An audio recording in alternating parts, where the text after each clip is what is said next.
ଆଜିର ବ୍ଲଗ୍ଟି ଷ୍ଟାର୍ଟ କରୁଛି ଆଫ୍ଟରନୁନ୍ରୁ। ଆଜି ଯେହେତୁ ସଣ୍ଡେ ଥିଲା ତ ବହୁତ ସାରା କାମ ବି ଥିଲା। ଆଉ ଆଫ୍ଟରନୁନ୍ରେ ମୁଁ ଲଞ୍ଚ ସାରିକି ବାହାରି ଯାଇଥିଲି ଟିକେ ସେଲୁନ୍, କାହିଁକିନା ସେଲୁନ୍ରେ ଆଜି ମୋର ଆପଏଣ୍ଟମେଣ୍ଟ ଥିଲା। ଆଉ ଯେହେତୁ ସେଲୁନ୍ରେ କାମ ଥିଲା ତ ସୋନୁଙ୍କର ସେଠି କିଛି ବି କାମ ନଥିଲା, ତ ସିଏ ସେଥିପାଇଁ ଯାଇନଥିଲେ ମୋ ସହିତ, ମୁଁ ଏକା ଯାଇଥିଲି।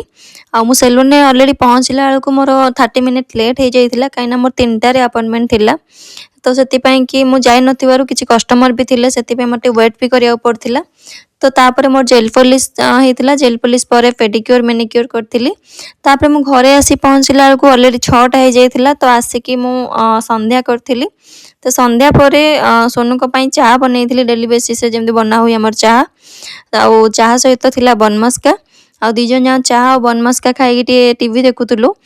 ସେଇ ଭିତରେ ଟିକେ ମାମାଙ୍କର କଲ୍ ଆସିଥିଲା, ମାମାଙ୍କ ସହିତ ବହୁତ ସାରା କଥା ହେଇଥିଲି ଆଜି। ଆଉ କଥା ହେଇସାରିବା ପରେ ଡିନର୍ ପାଇଁକି ଆଜି ସୋନୁଙ୍କର ଇଚ୍ଛା ଥିଲା କି ରୁଟି ସହିତ ତଡ଼କା ଖାଇବେ। ଆଉ ଯେହେତୁ ତଡ଼କା ମୁଁ ଭିଜେଇ ବି ନଥିଲି, ତ ସେଥିପାଇଁ କି ଇନଷ୍ଟାଣ୍ଟ ବାଲା ଚଣା ବାଲା ବନେଇଥିଲି ତଡ଼କା। ତାପରେ ଦୁଇ ଜଣ ଯାକ ମିଶିକି ଡିନର୍ କରିଥିଲୁ। ଆଉ ଯେହେତୁ ଲେଟ୍ ହେଇଯାଇଥିଲା ତ ଶୋଇପଡ଼ିଲୁ। Good night.